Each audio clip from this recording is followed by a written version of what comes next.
All right, we're back. Level Up Grappling Podcast. And today we decided to break down some misconceptions in grappling, particularly in the history and the art of catch wrestling, what people know as catch wrestling. There's a lot of misinformation out there going around on the internet. And Adam and I decided that this week would be really good to kind of give you guys a little bit of guidance in terms of what is versus what isn't. And the reason why we're doing this is, really since the advent of the internet and people blogging and YouTubing and podcasting and whatnot, what we've noticed is there's a lot of individuals that go out there and they speak with a certain amount of authority, even though they cannot back up from a historical perspective, an actual lineage perspective, or any type of truth for that matter, what they're saying. And one of the things Adam and I were discussing is that there's a lot of people that, because they give you some kind of deadpan serious answer, you take it as gospel truth. And this was brought to our attention, and a lot of people came to us really in like the last week or so asking us a lot of questions. So you have people out there that create comments and make certain controversial statements that actually end up leaving more questions than satisfactory answers. And if you've noticed one thing about the Level Up Grappling podcast, especially when Adam and I are sitting here talking, we come to you with actual, dare I say, authority, not based on our own kind of divine right or anything like that, but we've paid our dues. I think it's really important that Adam and I want to emphasize that we have spent the time on the mats with people, and it's verified. That's one of the reasons why we decided to create the League of Extraordinary Grapplers. And you'll notice when you ever go to the League of Extraordinary Grapplers page, sometimes people will be on there. If they are removed, it's because they can't be verified. Okay, so you have two components of the League of Extraordinary Grapplers, one of which is a background check, right? A criminal background check. The other thing is being able to verify your actual grappling history and ranking. If you are actually not ranked in anything and we don't have any way to verify your history and abilities, then unfortunately you have to go. And, as you guys know, there's no stone unturned when it comes to Adam's history, grappling history, lineage, people he's trained with, and mine as well. So it's very important that we keep the honor and integrity of what we're doing on this podcast and also with the League of Extraordinary Grapplers, integrity and transparency. Very, very important, transparency at all times. So that's what I wanted to start out with. And so we're just going to kick it off with a couple of misconceptions that we heard about that is really not true. And we kind of want to debunk some of these stories, so to speak. The first thing I think we would like to discuss is when you look at the term catch wrestling, and we've had multiple people on talking about where that term came from in Europe. It's a European style. It did not, how would I say this? It never had a federation. Let's put it that way. There was never a federation. These were different regional styles, and the idea of catch as catch can was really kind of anything goes. If you get something, rip it. Now, in some areas, you had a faster pin than others. Some were just shoulders to the mat. Some emphasized more submission-based. Some emphasized a longer count, which is what exists today, the longer count. And you had a variety of regions that had different rules, so to speak. So that term no holds barred literally came from catch wrestling. when you had different European champions competing against each other, a lot of times they would have different rules. This guy would say no leg locks. This guy would say no chokes or no strangles, but you can do cranks. So when it was no holds barred, it was two champions going against each other that said, fuck it, anything goes. And as this developed in Europe and you developed a touring circuit, it branched off into other places in the world, one of which was the United States. Now, we have to contextualize and realize that the United States is a relatively young country. We're going to be celebrating 250 years as a country. It's not long. Okay. So when you see how the United States was settled, it was primarily settled by these Europeans, right? It was founding fathers were Europeans, and primarily, I guess you can say, of English descent, right? And they had a particular structure, and I'm not getting into a whole government lesson here or, social studies lesson, but it's important in terms of how we link it to catch wrestling in America. Okay, and then we'll get there to Australia as well. So catch wrestling in America came from these Europeans, these British, the Irish, the Scottish, these guys, the French that came over here to develop and build this country. Where it saw its highest popularity was in the 19th century. That would be the 1800s. Now, as catch wrestling moved from the East Coast to the West Coast of the United States, remember, there was no airplanes, there were no cars, people moved very slowly across the West. You had a particular style, almost like a barroom brawl style of this catch wrestling, so to speak, which was called rough and tumble. Rough and tumble did not exist in the 20th century going forward. Rough and tumble was in primarily the 19th century. And what rough and tumble included was a very violent form of combination fighting. So while they were allowing strikes, they didn't use any gloves or anything like that. There was eye gouging. There was what's called fish hooking. You could bite. It was rough. They did it on dirt. This was a very rough style of local scrapping, so to speak. So this did not occur in the 20th century. If you did this in the 20th century, you'd probably get arrested. And definitely not in the 21st century, the century we're in now. You would definitely go to jail for something like this. So it's very important for people to understand that there is no person that can stake a claim of saying that they were a rough and tumble fighter if they are living in the 21st century.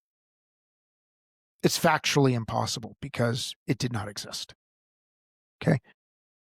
So in the 19th century, the 1800s, there were many people called combination men that were both boxers and wrestlers. Now, the wrestling, this catch as catch can style, they didn't use that term in the United States. There was no term called catch as catch can here. It was just wrestling. And wrestling included submissions up until about 1904 in the United States. When you see that divergence in 1904, then you start to see a historical deviation, so to speak, where you have here in the United States, you have the origins of folk style wrestling, right? So these variations occur, there's no submissions, and you have amateur competitions, particularly in high school. And then you get to colleges when colleges became popular in the Olympics, so to speak, of a wrestling system that did not include any submissions. Okay. And this was at the turn of the 20th century, so the early 1900s. And what we see is that over time, wrestling has evolved or changed or morphed into something different, because the further away you get from a potentially dangerous, what they would call a potentially dangerous situation of a submission, you start to create entries and techniques that would otherwise not be used, because your neck is exposed, a leg is exposed in the wrong way, your arm is out too wide, and you're going to get hooked. So that's historically how that occurs. So catch wrestling in America was just wrestling. There was no footnote of, well, we're going to call this North American catch wrestling.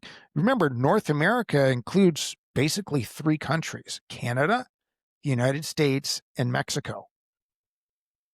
And if you look at those 3 countries, which makes up North America, they each had different styles of wrestling. Canada was heavily influenced by not just the British, but the French.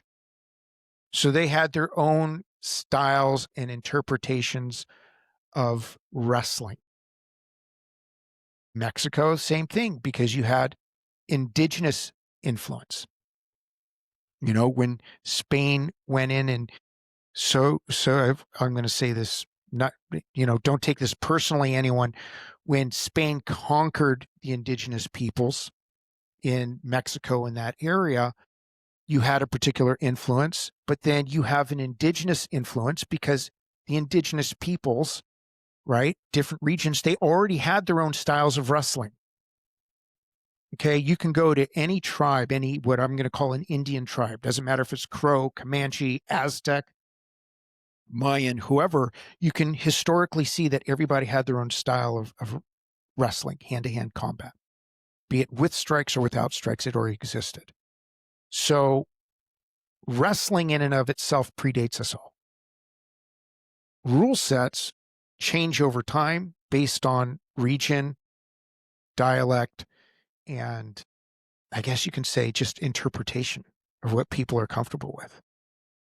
Now, it is important, I'm not going to give an Australian history lesson here, that's what we have Adam for people to realize how Australia as a country evolved and became a country, so you can understand the historical context of catch wrestling in Australia. And with that, I'm going to let Adam take the lead here. Thanks for the American history lesson. I didn't even know half of that myself, so bonus. Look, Australia, by definition, was a British penal colony. Okay, that's what it was. This country was founded as a penal colony, a prison. Convicts were brought here. Irish, English, Scottish convicts. Convicts, by definition, are not the upper class or the upper echelons of society. They are your lower class, middle class, kind of more likely lower class in that time. And we're talking the 1700s here to early 1800s. These guys wrestled. They were coal miners. Stuff like that, you know. This is where the term scrapping comes from. You mentioned scrapping before, Brian, like it's a scrappy, they were a real scrappy guy, or they had a big scrap. Scrap comes from the term the scrap heap. Yeah, in the coal mines and stuff, the stuff that was useless, the pits. That's the scrap.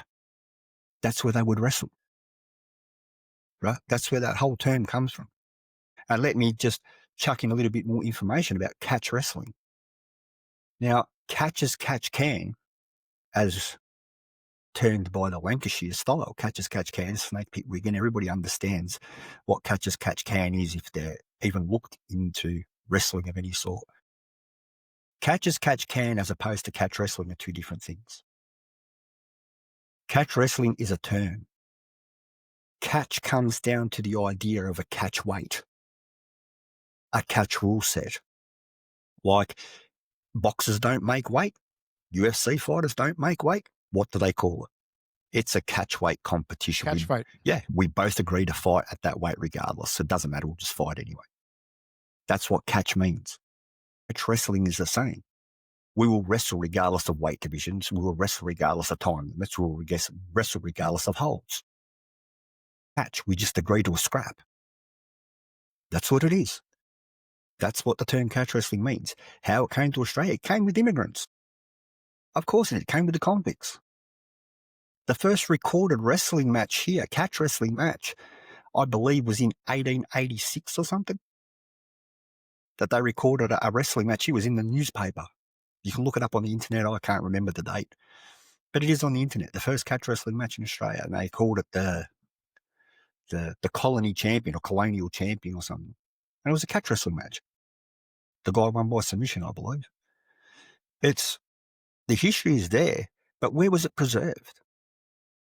It wasn't preserved in judo. It wasn't preserved in jiu-jitsu. It wasn't preserved in Brazilian jiu-jitsu. It was preserved in pro wrestling. Okay, from the 1920s, which is when pro wrestling really kicked off in the States. Late 1800s, there was work matches in the carnies and stuff like that. But as a business, around 1920, it kicked off. All around the world, it kicked off. It became a business. Yeah, so you're talking 1920s, 1930s. This is when it became the big business that we know of pro wrestling, with promoters and big shows and stuff like that. And here in Australia, it used to be combined, hence combination men, with boxing. One promoter would have boxing fights and wrestling bouts in the same ring. Hence, it was a combination promotion. Hence, you have combination men. I'll fight boxing this week, I'll fight wrestling next week. Doesn't matter. I'm getting paid. That's what it's about. And I have heard it said a lot on the internet, pro wrestling, it's nothing to do with catch. Rubbish. I don't know about everywhere else in the world. I get that England's got the snake pit and all of that. And Billy Robinson has espoused catch as catch can to the world, and nothing but respect for the man. Billy Robinson was a pro wrestler. Lou says that everybody goes, pro wrestler. Carl Gotch, Kami-sama, pro wrestler. So to say that pro wrestling is not the modern, I guess, safety deposit box of catch wrestling is a lie. It's not true. Aside from Snake Pit in Wigan, that have an unbroken chain of what they do as catch can, every other catch wrestling in the world that you're talking of that's actual catch wrestling and not just no-gi jiu-jitsu comes through pro wrestling. The minute someone tells me, I do catch, okay, where'd you learn that? At Snake Pit? No, it's a separate style. Okay, so it's pro wrestling then. Oh, no, it's not pro wrestling. Okay, so it's not catch wrestling. It's not wrestling. It's some sort of submission grappling, and you call it catch because either one, you don't have a name for it, or two, you don't have a belt high enough in it to open a school. Basically, call it controversial, call it what you like. Usually I'm the funny guy. Today, this is a serious conversation because of the misinformation and the people getting on touting rubbish. Okay, I'm not the authority on catch wrestling by any means at all. I'm not the catch police. I'm not the catch authority. I'm not the catch guru. We've got guys like Josh Barnett who've been around the world studying catch wrestling and do it the best, better than anyone. I'll leave that sort of stuff to him. But I can tell you what our shooter style that I teach here, that I learnt off guys like Mario, like Ken, who's been on the show, who learnt from Roy Heffen, who learnt from Lou Thez, all these guys, Stu Hart, that is all pro wrestling. People talk about the dungeon, Stu stretching people and making them scream, and you could hear it. Okay, but the Hart family were pro wrestlers. How does catch wrestling not live in pro wrestling? To this day, and I am known for my wrestling and training catch wrestlers and stuff like that, I still teach pro wrestlers. To this day, I still teach pro wrestlers. I teach them works. I teach them spots. I teach pro wrestling to these guys and help them learn the submissions, how to do them correctly so they look great and all this, and it's a work. But I still teach it because that is my history. That is my lineage. The guys I learnt the stuff off were pro wrestlers. They just showed me how to do it properly. How to shoot them rather than work them. That's all it is. And as I say, yeah, I get snake pit wig and all that sort of stuff. It's there. They've got their catch as catch can, which is a specific style. It's the same as collar and elbow or Scottish back wrestling. Yeah, there's specific styles to that area. But catch wrestling in general is literally describing where we agree to no time limits, no weight divisions, and any hold we can do. That's literally what catch means. It's like agreeing to a boxing fight or a UFC fight. The guy's 10 pound overweight. Do you want to fight him? Yeah, I'll still fight him. Oh, it's a catch weight. That's what it means. And it comes from horse racing originally. That's where it comes from. The catch weight idea comes from horse racing. And in Australia, the catch wrestling came here through immigrants, whether it was the original convicts, which I highly doubt that there's any of people who've got that direct line from the convicts to the wrestling that we do now. It doesn't exist. And if it does, they're hiding it really well, because I've looked everywhere and tried and met with people and talked with people about catch wrestling. So the only places you will find catch wrestling in Australia is in the pros. That's the bottom line. Anybody who says that they're a catch wrestler and don't believe in pro wrestling, it's rubbish. There's nothing in that. We do this. You're not doing catch wrestling. I said it there. That you're not doing catch wrestling. You're doing something different. And that's cool. It's not a bad thing. I'm not saying it's shit. I'm not saying it's no good. I'm just saying don't call it what it's not. It's submission grappling of some sort, whether it's heavily jiu-jitsu influence, no-gi judo, no-gi sambo, whatever you want to call it. It's not catch wrestling per se as the shooter style that I know. And I can tell because there's fall-away arm bars, throw-up arm bars, triangle chokes. All these things get you pinned, you lose. That's how you tell. I think it's, you bring up some very valid points. And another thing, I wanted to discuss along these lines, which I know you agree with, is there's people online that argue that if they're doing something sloppy, then they have bad technique. They try to justify it and go, well, that's just because you don't know the catch wrestling version of this. This is the catch wrestling style. No, it's not. I'm sorry. Good technique is good technique. I don't care what style of submission wrestling you're doing. Okay. I am of the opinion that, okay, regardless of rule set, if you can't do a fall away armbar properly and you look like a white belt, don't go online saying, well, this is a catch wrestling way to do it. And this was in a judo book from 1912. So it means it's legit. No, hold on. Jigoro Kano would be rolling in his grave if he saw sloppy technique. So for somebody to say that they were at Kodokan level of submission technique, when you're showing something that if you're a 6-month white belt, you would know the technique better.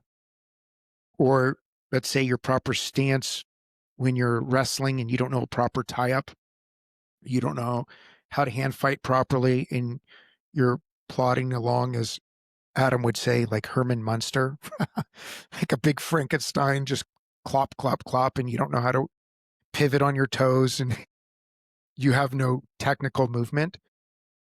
Don't tell people, well, because they're criticizing your technique, well, you just don't get it because I'm a catch wrestler. Or you don't know how to work off of a bottom position, going, well, you don't need to have a bottom position if you're a catch wrestler. Well, bullshit, because guess what? There's somebody always on the bottom. So if you don't know how to get up off the bottom and you don't know how to work that position properly, then you're missing half of the equation. So shitty technique is shitty technique. period. I sort I I sort of don't look in. care I what you want to call it. I agree 100% there. As a judo black belt, I look and go, that's not judo. Yeah, I don't care when it was from. That's not judo. I'm a judo black belt. That is not judo.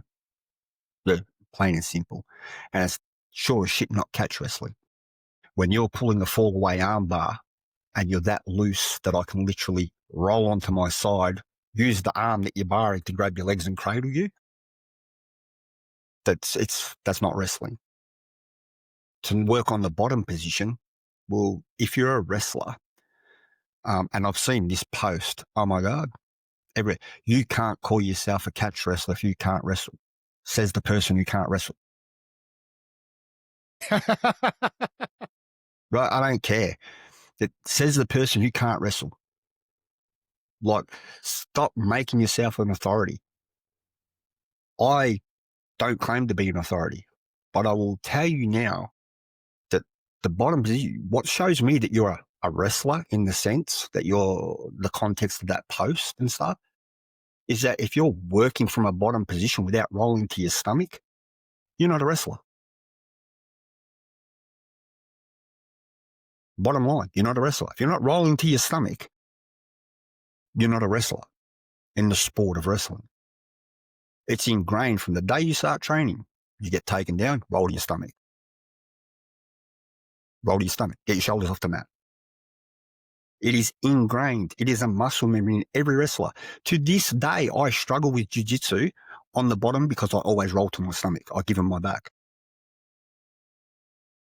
The frickin' snake pit was called the snake pit by the Japanese. That's where the name came from. They called it the snake pit because they say you take them down, they roll to their stomach and bite you. That's literally where the name came from. Look it up. Maybe it could be urban myth. I don't know. But I was always told that's what it was. Whether it's true or not, I don't know. But as a freestyle and wrestling coach, and my main base is wrestling, I can tell you right now that someone takes a good wrestler down, or someone who's been wrestling a long time and long enough to call themselves a wrestler, they don't lay on their back. Look at any high school wrestling over in the States. You guys got a big wrestling culture. Watch any high school wrestler. High school, not even talking collegiate or NCAA or anything. Just a high school wrestler. Every single one of them, they get taken down. What do? Roll to their stomach. It's ingrained. Get your shoulders off the mat. You're going to lose. I'm just really sick of people that haven't put the time in, dictating to other people what they can and can't call themselves.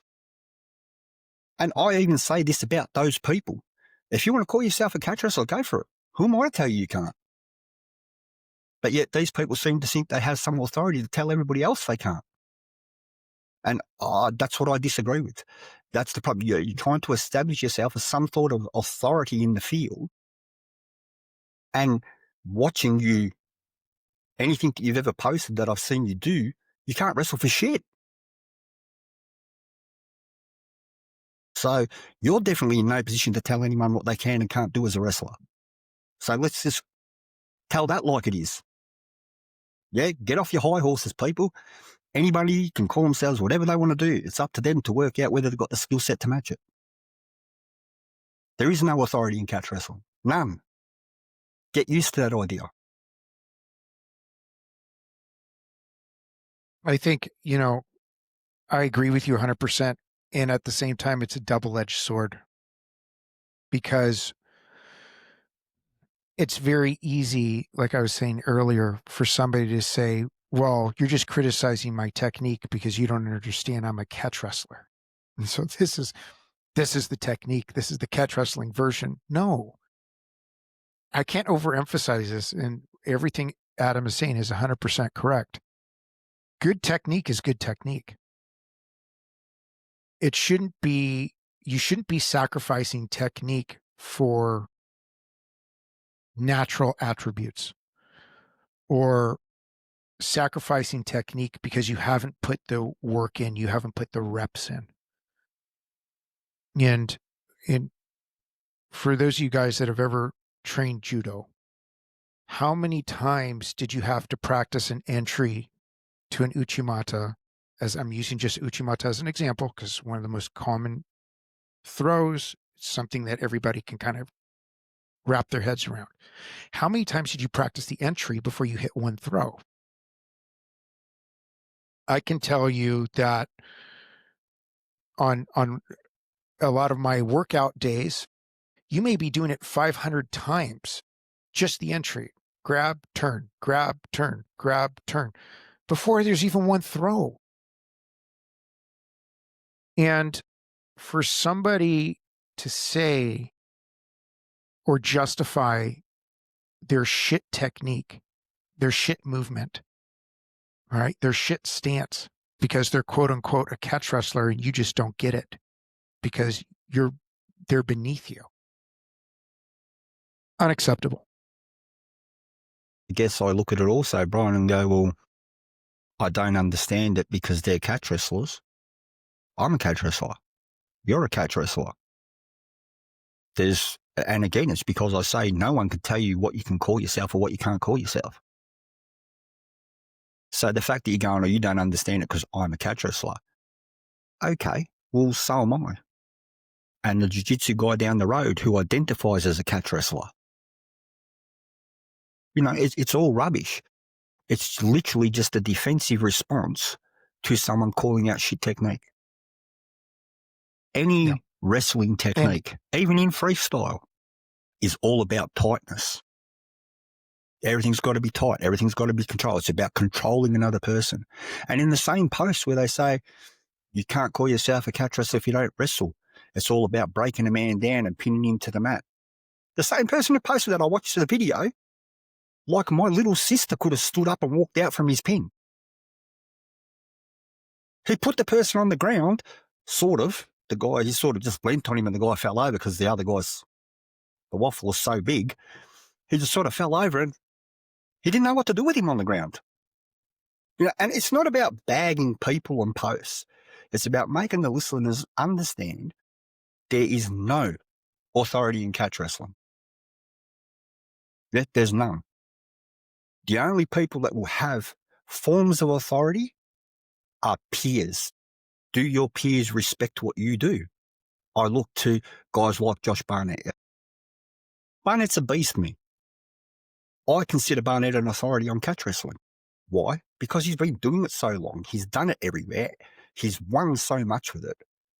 And he's fantastic at it. I would go, hell yeah, man, that's an authority. If Barnett told me this is what I think, I'd go, okay, cool, I respect that. Some banana down the road who can't fucking take someone down and doesn't even know how to hold them on the ground when they do tells me, you don't understand because you're not a catch wrestler. I tell them to fuck off. Come around to the gym, I'll show you catch wrestling. You know, it's rubbish, man. There's no authority except for what you get from your peers. That's it. There's no IFBJJ for catch wrestling. There's no IJF for catch wrestling. There's no United World Wrestling for catch wrestling. Only your peers can give you some form of authority because they respect your opinion. That's it. And that respect is earned. It's not just given because you regurgitate something you hear on a podcast. And the stuff that was on the podcast was misinformation anyway.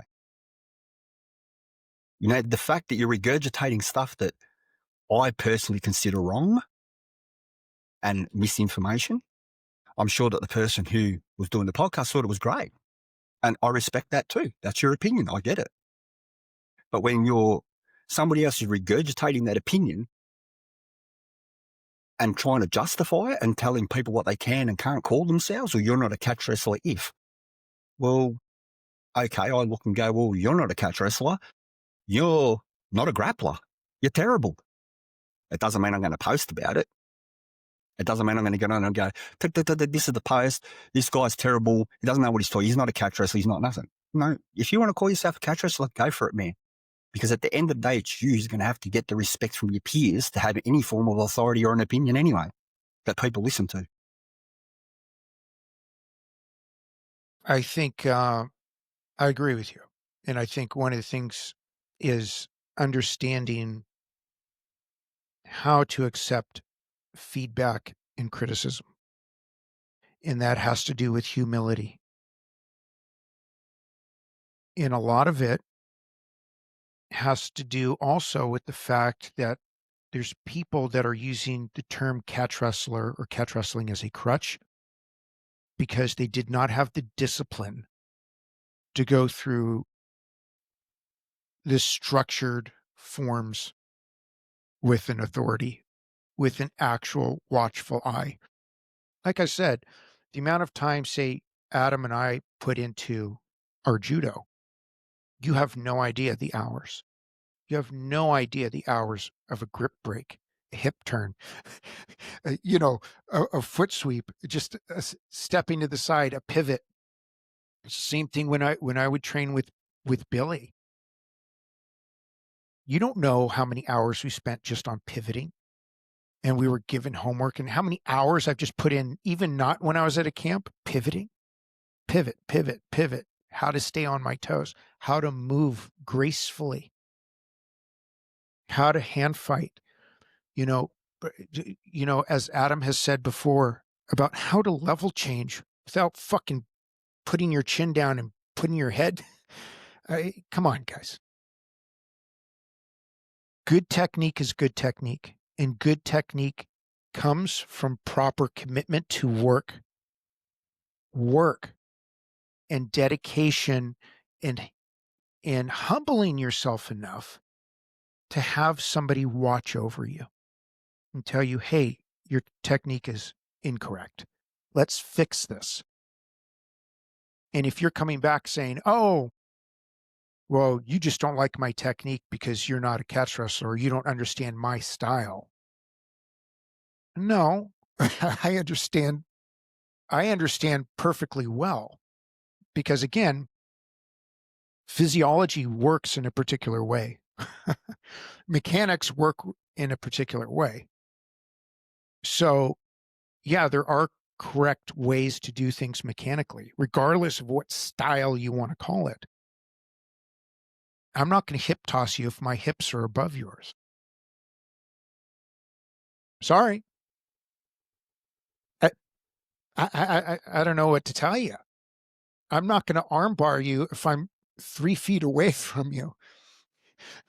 And your arm is dangling around and my legs are flailing around and there's no control on a tight control on that shoulder, on that head. It's just not happening. So get your technique down and practice every little micro movement that you can religiously before you make boastful claims. Oh, and here's something else I want to talk about, which is very important that Adam and I were kind of laughing about.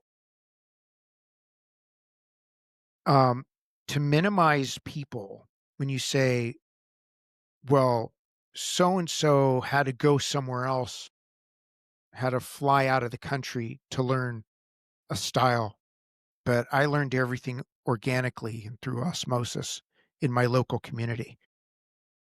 That's the dumbest thing I've ever heard.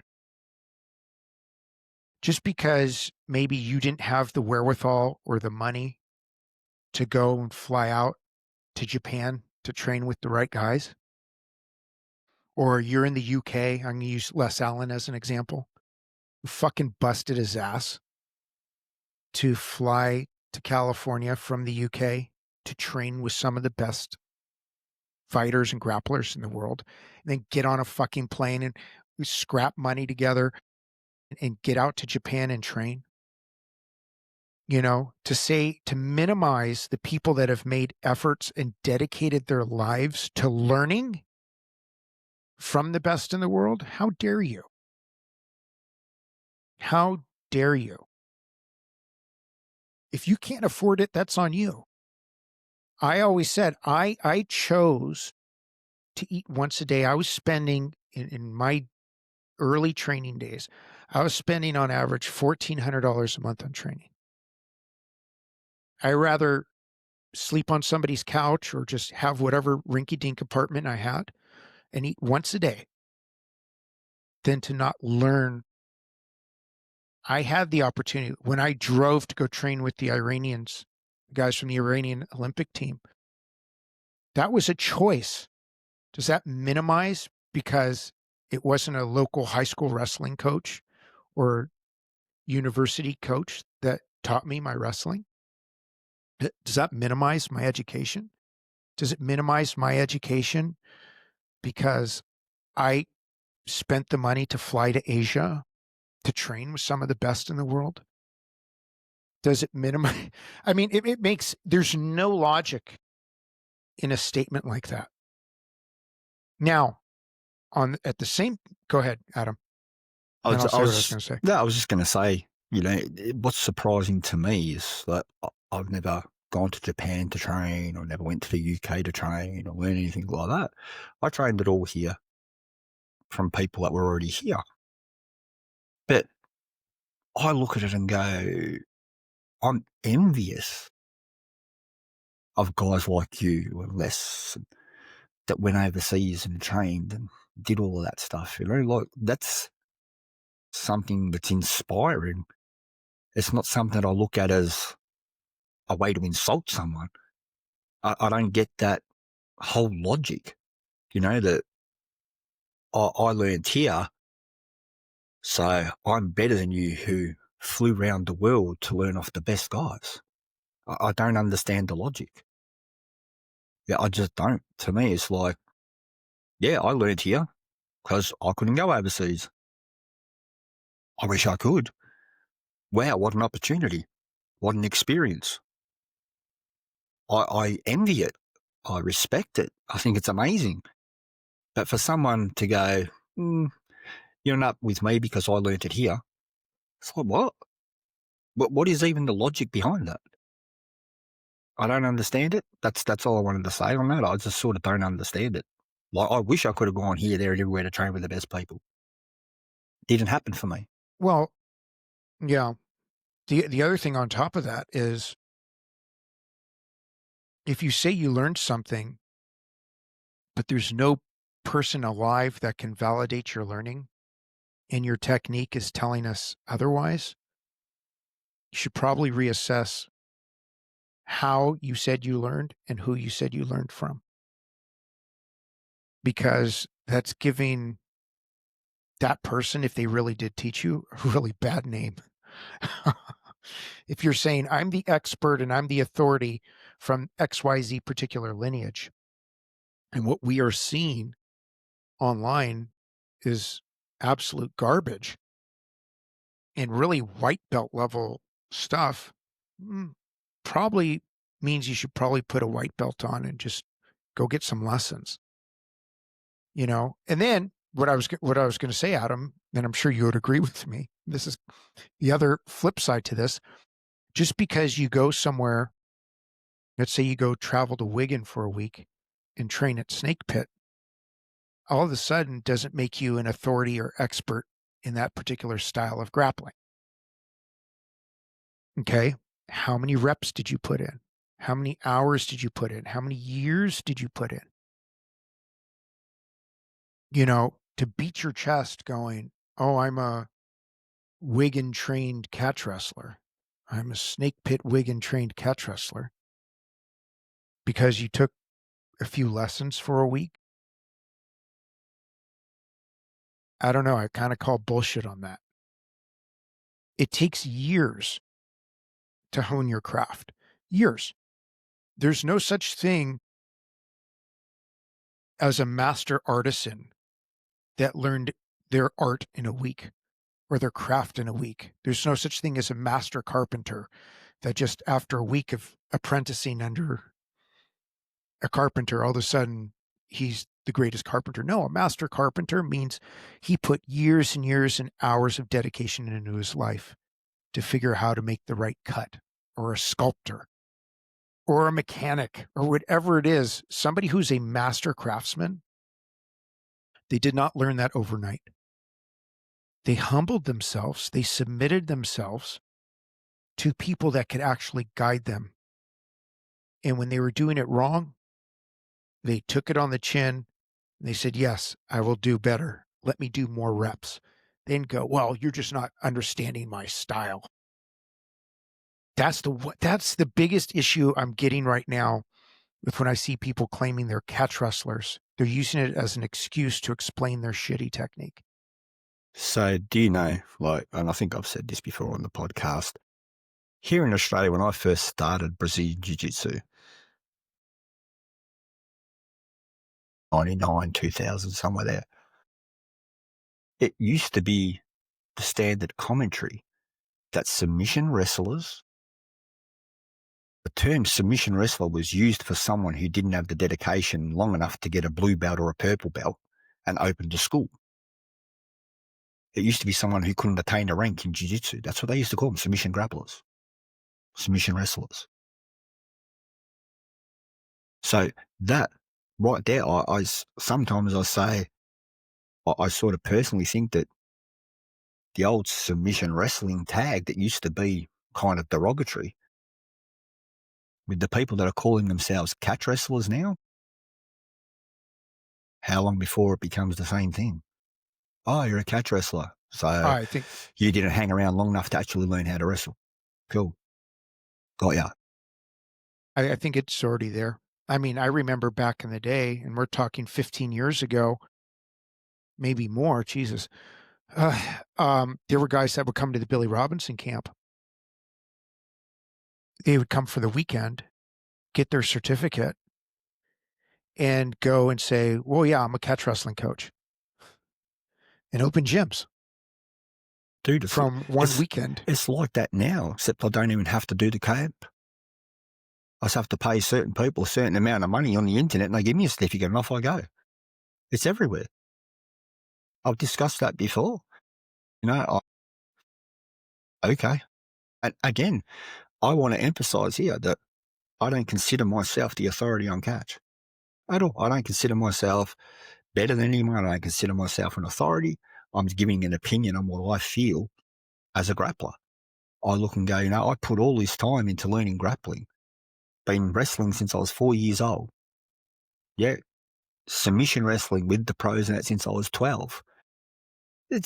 I'm 53 now. Do the math. But yet somebody can get the same credential, I guess, for want of a better term, that I've got on paper to Joe Public by going on the internet, going, here's this certain amount of money, and they go, no worries, there's your certificate, you're a catch coach. You're a level 1 catch coach. Great, okay.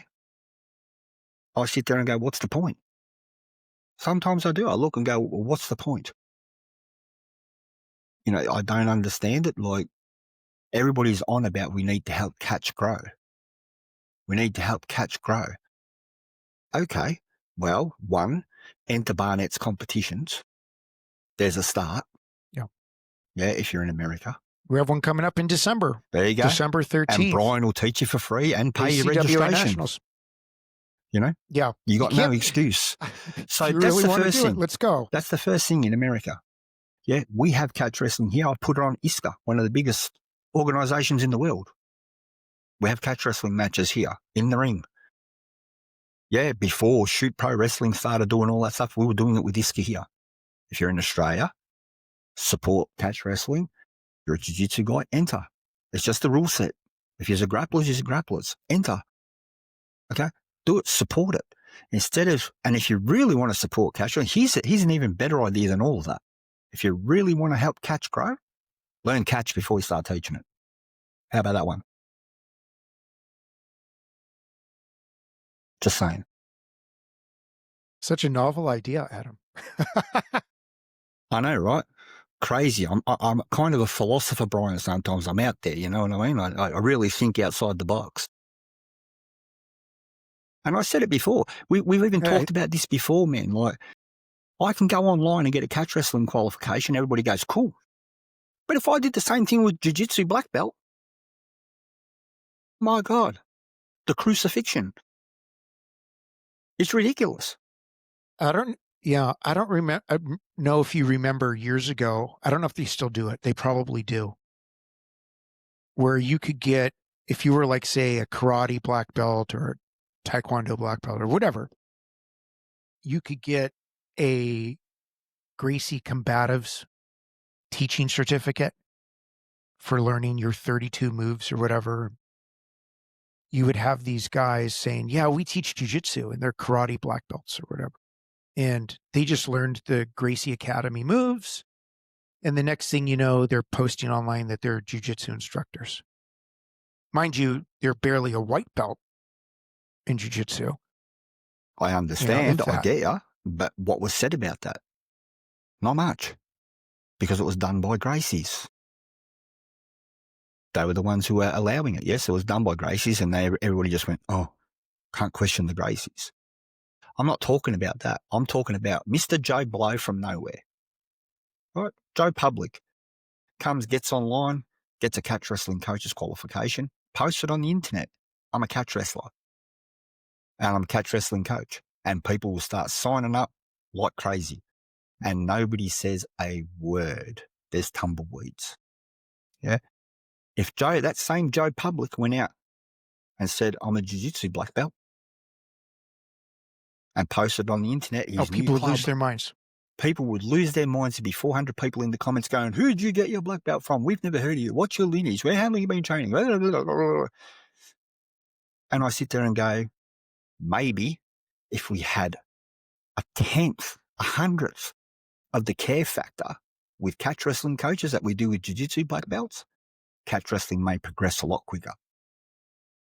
But what do I know? I agree. Yeah, I'm just a meathead in I Australia. think here's the thing. Here's why I think here's what I think the problem is with that.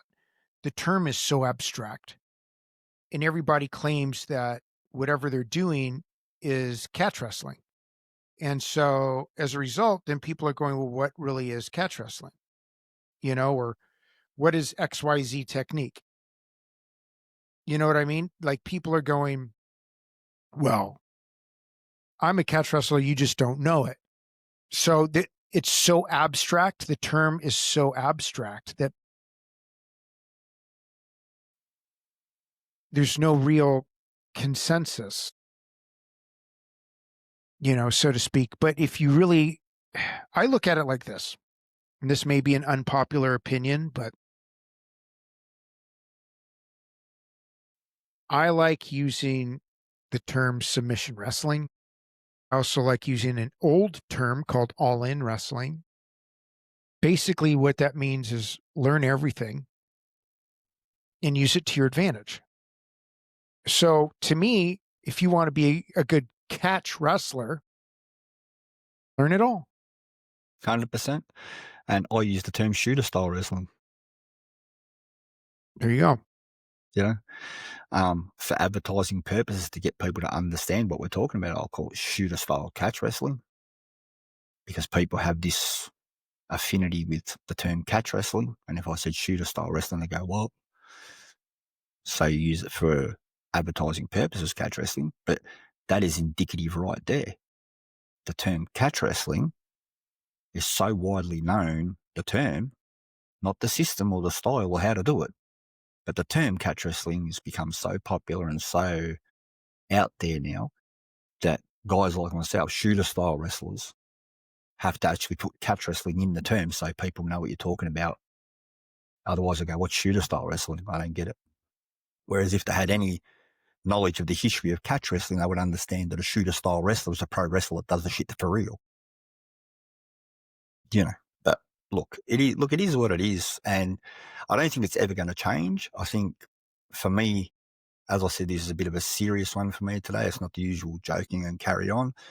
But I do look and go, people cannot make themselves an authority. Okay?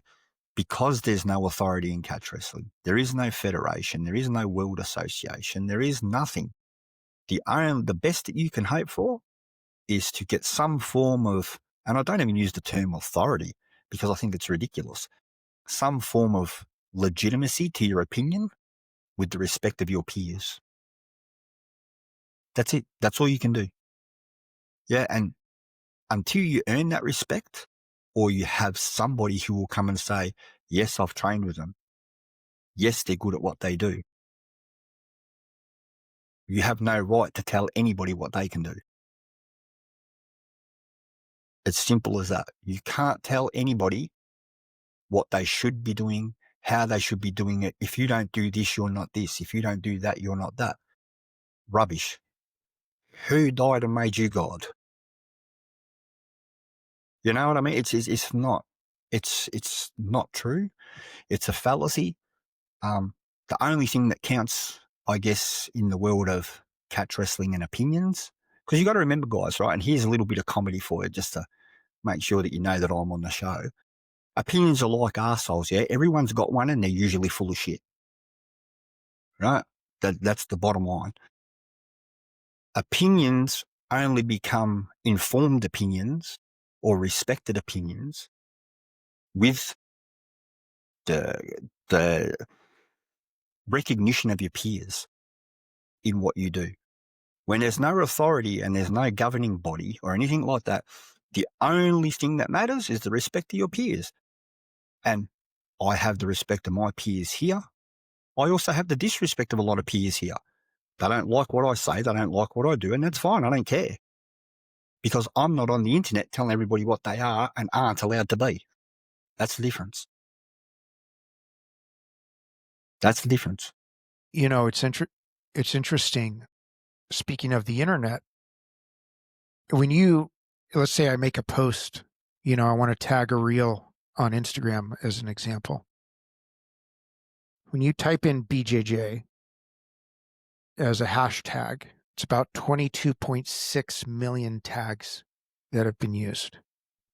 Okay. When you type in catch wrestling as a hashtag, it's about 220,000 hashtags.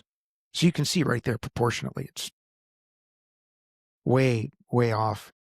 It's a very easy, convenient way to, like I said, from the framework of being abstract, to say, well, I'm this. That's why you don't understand my technique. But I'm just going to keep getting back to the same thing. Good technique is good technique. I don't care what style you want to call it. You can see if it's clean or not. Here's my thing. Again, I agree with everything Adam just said. I'm never saying that I'm the guy with the most medals. I'm not an Olympic anything. I'm never going to be at that level. Not in this lifetime, not in 100 lifetimes. My claim, and I stick by this, and nobody can challenge me on this, is that I've had my ass kicked by the best in the world. Okay? Literally, I can go down the line of the best guys in the world, and at some point in time, be it once, twice, 1,000 times, they have beaten my ass. All that does is it gives me the experience and the ability to share with you what made them special in terms of how they beat my ass and how you can use those techniques to beat somebody's ass as well, including mine. That's what I teach. That's what I demonstrate, and that's what I stick by. The level of expertise that I've been blessed with in terms of guidance, I am grateful for, and I humble myself before those men and women because they challenged me, they put me in positions, and they beat me mercilessly. But at the same time, giving me enough mercy where they didn't kill me and giving me the insight in terms of how they did it. Like when I came on here, this was like over a year ago, and even me and Reggie Almeida, we talked about this when I had him on again, about how, and Adam was there, when we were training with Adam Warzinski, literally the number one gi heavyweight in the world, what he did to us. That's why I had made that comment to Reggie. Fuck, dude, you should have just, if I was at his legs, you should have grabbed his head so we could just tag team and beat his ass together because the guy's that good. At no point did I say I'm an authority over Adam Warzinski and his butterfly sweep. Absolutely not. I can tell you what he did to me. I can tell you how he positioned himself against me when he was on top and, just toying with me. Like, cat and a mouse. It's not because I'm better than him or I'm an authority. I experienced it firsthand, so I can tell you what he did. And me sitting there with him for 4 hours after the fact, talking to him about his philosophy, about his training methodology, his mindset, the techniques that he uses and why. That's invaluable. The hours and years I spent with Chris Howder in the garage, nobody can take that away from me. We've had Hegan on the show. The amount of time I've spent with Hegan training and getting his insight, that's invaluable. And how he would beat my ass. Like I've always said, Hegan never had to beat me with a particular submission. Hegan's never armbarred me. Hegan never triangled me. Does that mean I'm better? Or haha, he didn't get one on me, like Derek Moneyberg says, so-and-so never got this submission on me. No, Hegan is so good. He can torture you and take your soul just from his positioning, just from how he will rip your spine in half without ever tying up a arm triangle or a north-south choke or a heel hook. Doesn't need to, because he's that damn good. And anybody that got to experience that with him knows exactly what I'm talking about. Okay? So my claim to fame, so to speak, is that I've gotten my ass kicked by the best in the world. How Barnett would mercilessly rip my head off. Nobody can take that away from me. That's between me and Josh. Or how heavy his legs are if he's putting a leg scissors on you. You can't take that away from me. Again, that's between me and Josh. I can tell you what he did. I can tell you how he sets up his double wrist lock attack. I can tell you how it influenced me and how I teach it, because the best did it to me. I never said I was the best, and I never said I'm an authority on anything. But what I can do is transmit the information from the best in the world who have beaten my ass and tell you how they did it, why they did it, and their philosophy behind their technique. And I can also tell you, listeners, with a certain degree of, God, I don't even know the word, a certain degree of confidence, how many reps and hours it takes to get a pivot down, to get a foot sweep down, to get a collar tie down, to get a level change down, for fuck's sake. You're not going to get this overnight. So when you have these guys that either A, they learned something a week ago and now they're an authority, or B, they rely on particular attributes and they don't have any real technical skill,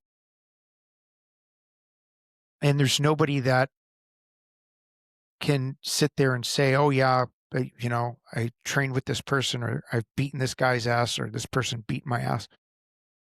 It's very easy to say, well, these mystery black belts come and they're afraid of me and they challenge me, and they come from all over the world to challenge me, and they all left and I've recorded it all.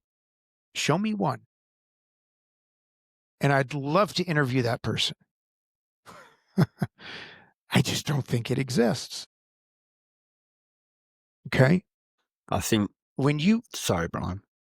I think for me, just one thing I wanted to say there is, for me personally, I don't care what they say.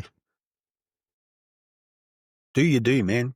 Roll your roll. Yeah, if that's what you want to tell everybody and that's what you want to do, good for you. I guess buyer beware.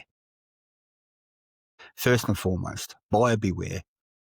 But I sit there and go, when you come on a platform with an audience, and an extensive audience to an extent, depending on the platform, and you have the audacity to poo-poo other people, to say, if you don't do this, you're not this, and you can't be verified in doing anything, when we've actually looked and we can't find anything about you, I go, okay, I'm not buying the story. But if that's the one you want to go with, that's your business. Yeah, I just want to emphasize I don't care what they say. For me, I don't care. And I'm like you, Brian.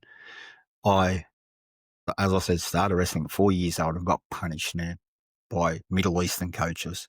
Yeah, Turkish especially. Punished, punished. From 4 years old, punished. There wasn't a session that I wasn't crying and carrying on and wanting to leave. And punished, punished. Then Mario, punished, punished, pain. Ken, who we've had on the show. The guys replaced hip, shot knees, this and that. I'm 6'1", 220. It was making me squeal in my garage here.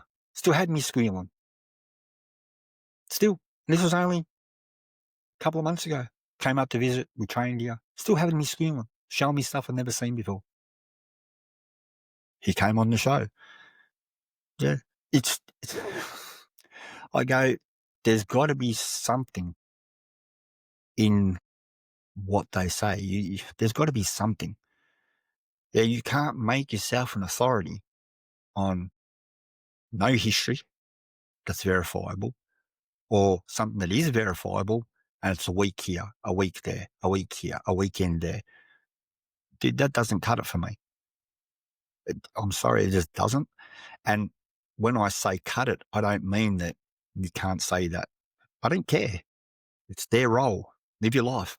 Do you do? I support that. Go nuts. Buyer beware. It's up to the buyer. Yeah, it's up to the person who's coming to them to work it out. But what I do have a problem with is when you're poo-pooing other people that have put in the yards, that have done the hard work, dealt with the pain over a long period of time, dealt with the injuries that come from it, and are still actively with their coaches, training, learning, chasing knowledge, and you're poo-pooing them because you're regurgitating something that some other uninformed person has said.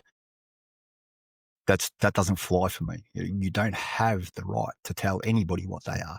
Same as I don't, same as you don't. And even guys, as I said, like Barnett, who I respect more than anything in the world, and Les Allen, same sort of deal. Been there, done that. You, me, those guys even. Just because they have a skill set or they're good at what they don't have the right to tell someone else what they can and can't call themselves, especially on the internet. Those guys Yeah. at least have the respect of their peers, as I said before, where they have an opinion that matters. These other guys saying that their opinion doesn't matter to anyone but themselves. You hear what I mean? So until you get the respect of the peers and an opinion that matters to those that are respected, and I'm not talking about me here, like I'm a nobody. I'm talking about the worldwide, people that are respected on the world level. Until that opinion matters to them, I guess keep it to yourself. You're not the catch god. I'm not the catch god. There's no one. There is no one except those respected by your peers. You can't tell anyone. You can't tell anyone what they are or can and can't do based on what I term and my personal opinion is a complete fallacy. Yeah. I think the only thing I would add to that, and my concern is that, especially with the internet, there's a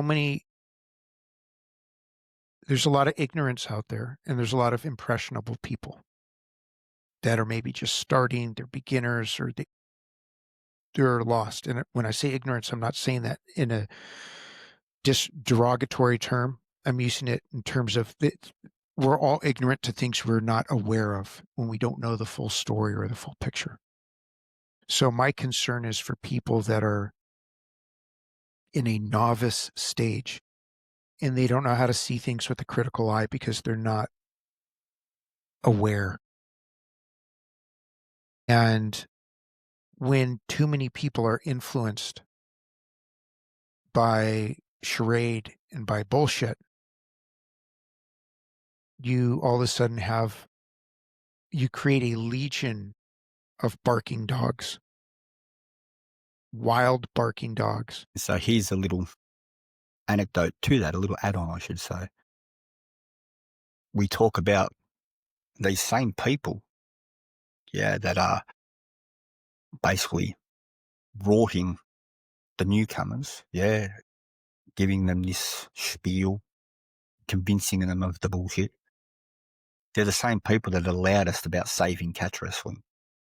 They're the same people that allowed us about we need to support catch. We got to make it bigger. We got to make it grow. Okay, so again, step outside the box. Actually, learn catch wrestling or some form of wrestling before you teach it. Because what happens is the new students that are keen to learn it come to your class, learn something that you teach them, which is complete rubbish. Go to a jiu-jitsu club or a jiu-jitsu or grappling tournament, get totally and completely and utterly destroyed and go, catch doesn't work. Sign up to jiu-jitsu. There's your downfall. There's your downfall. I've had students of mine that have never done jiu-jitsu. Never. Not once. Enter grappling industries and win gold medals.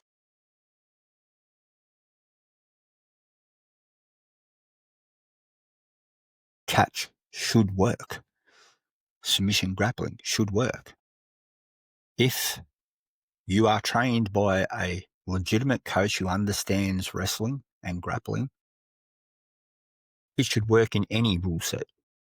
Yeah, and I'm a firm believer, and I do this as a wrestling coach, what I term a catch wrestling coach. I teach Greco, no problem. Freestyle, no problem. Successful competitors, medalists, national champions. Catch wrestling, submission grappling, gold medalists, grappling industry stuff like silver medalists at IFBJJ even. Yeah. Pro wrestling. I have a bunch of pro wrestlers that train with me one night a week. We do a pro night and we work on spots and works and all that sort of stuff.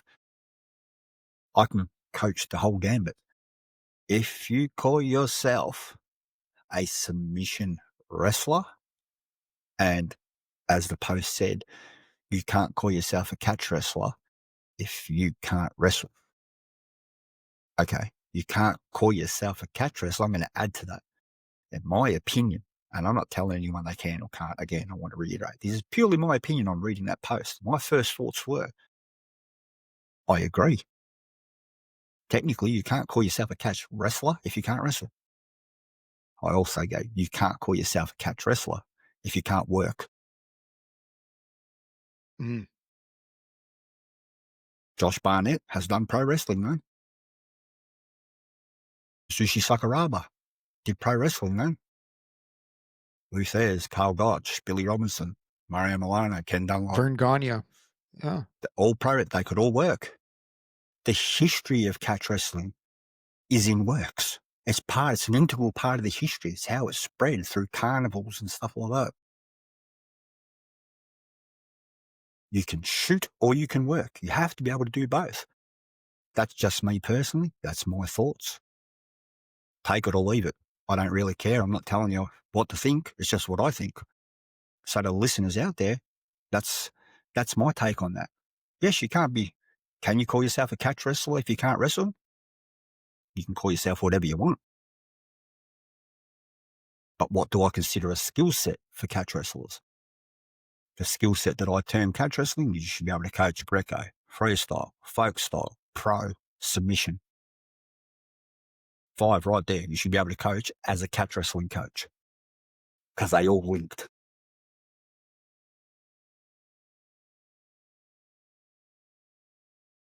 Makes sense to me. I do want to emphasize that point. Something that's very important. I know we've brought it up on the podcast before. Because, I don't want your statement to be taken out of context. And I want people to understand that when you can shoot and work, there's a certain level of proficiency there. To be able to know how and when to draw the line. And it tells me that you have a very high technical ability. because at the end of the day, if you're a really good worker and you're a shooter, you shouldn't be able to tell the difference. You should be able to slip that in and out and nobody would know. It, to that point, and I know I've made it before, there have been countless numbers of BJJ matches that were worked matches. And it wasn't by a white belt, it was by the best in the world. You don't know the names, I do. Okay? They've had worked matches and you would never know. Even Matt Serra had gone online to say that Henzo told him to work a match against Marcio Fatosa to show that and prove that he was one of the boys. There is a history that you cannot get away from. It doesn't, even at that point, doesn't matter the style. You know how these guys at ADCC were able to work matches or in a particular IBJJF tournament or whatever the tournament? It's because they're that good of technicians. They're that good of, I guess you can use the term shooters, that they could work a match and you would never know. And that's Adam and I can do a match tomorrow. Mhm. We could roll tomorrow and you would never know if it was a worked match or if it was a shoot. Okay? That's how you should be able to do that seamlessly. And it's done in jiu-jitsu all the time. You just don't know it, but I know for a fact. And I'm not going to name names. I'm going to give the respect and leave it alone. But it is in the smaller circles, it is very well known. And I think that's a big thing. Jiu-jitsu is not known for worked matches. Yeah, pro wrestling is. Kayfabe is gone. Yeah, everybody knows it's fake and there's a storyline and matches are predetermined. It's common knowledge. Has been for a long time. Even when kayfabe was in, there's still people knew, oh, it's fake, it's fake. So it has that thing. So people refuse now. It's kind of weird in the sense that what I see is a lot of the people that are catch wrestlers try to distance themselves from pro wrestling because people always say, oh, it's fake, it's fake, it's fake. Yeah, but this is real. Yeah, and the pro wrestlers that I learnt off and know would destroy these catch wrestlers that are out there putting videos up and carrying on. Would destroy them in about 2 seconds flat. The first time they got a hold of him, that'd be it, and they'd see how fake pro wrestling was. Yeah, it's just that jiu-jitsu, it's not known for. Pro wrestling it is, so people try to distance themselves, yeah? And they try to go, oh, no, it's more freestyle, folk style. They're both catch wrestling. Freestyle, pro wrestling, catch wrestling. That's it. They're the same. They all come from the one source. 1904, freestyle. 1920, pro wrestling. That's it. If, again, and that's why I say as a catch wrestler, you should be able to coach freestyle, you should be able to coach pro and catch. There should be no difference. You talk about complete styles, that's a complete style. To me, that's a complete catch wrestling system. If I can't teach a work, but I can teach the hell out of freestyle and call this complete, well, what about this branch of the tree? We just ignore that it ever happened? So all of this stuff here, we take this stuff to freestyle, put in jiu-jitsu submissions, bad ones, and go, you just don't understand my catch style, and totally ignore where the actual submissions were held. It makes no sense. It makes no sense. Stop shying away from pro wrestling if you catch wrestlers, because that's where the knowledge was kept. Yeah. It's true. It's like you said, it's like that little bit of that's the vault, or the safety deposit box, that's left. And look, at the end of the day, we'll wrap this up, but there was really just two components of this conversation today that I think we want to emphasize. Number one, don't talk shit.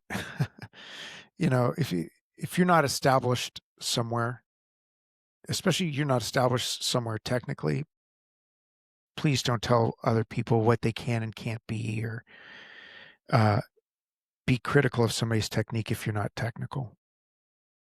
And two, if you have no technique, stop trying to use the excuse of, well, you just don't know my technique is XYZ style, so you don't know how effective this is. No, I can see from miles away that it's not effective.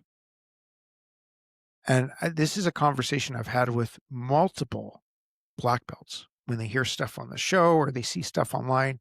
People call me and ask me, as big of a community as grappling is, it's very small. Okay. It, for us to find out the truth of who you are or what you're really about, or somebody is critical of something, it takes literally one phone call. Adam made one phone call, got Mark Schultz, one of the greatest wrestlers in the history of wrestling, modern wrestling, on the show. If he saw something and saw it was a bullshit technique, you don't think he could call Adam and tell him? Dude, people know. Okay. And just because you guys, the listening audience, are not privy to any private conversations that we have with other people, trust me when I tell you that there are people that are listening and watching that know their shit and can smell bullshit a mile away and will just say, all right, whatever, that's total bullshit. Or that's a crap technique, or that doesn't work, or boy, that looked sloppy. We get it. We get it all the time. Just because we're not naming names and we're not telling you doesn't mean it isn't happening. So really understand the emphasis of this episode this week is really to get you to understand that you're not going to pull the wool over our eyes. And if you attempt, we're going to find out sooner than later.